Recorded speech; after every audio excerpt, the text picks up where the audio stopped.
Hi everyone, welcome to 每日一词, bringing you the hottest buzzwords day by day. Last week, I sat in a car for 6 hours on a drive to Wushan County, Chongqing. Once there, I attended the opening ceremony of the 4th Plum Blossom Festival and later took a night cruise to experience the cool light show named Light of the Three Gorges. The distance might be quite far, but the scenery makes the trip worth every second.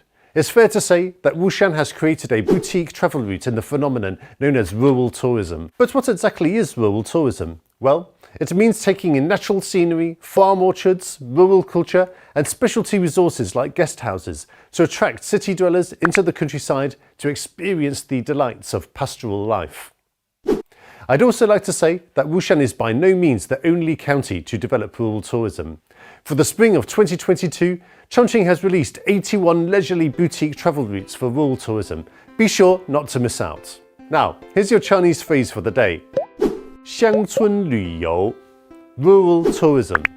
Xiang is a word that means countryside or rural area, while cun is a village. But the two words are normally used together. Lü is a trip or journey, and you means to travel in this case. Put together, they mean tourism. Let's try it in one go. 乡村旅游, rural tourism. That's it for today. I'm James, and I'll see you again next time for another hot buzzword. See you next time.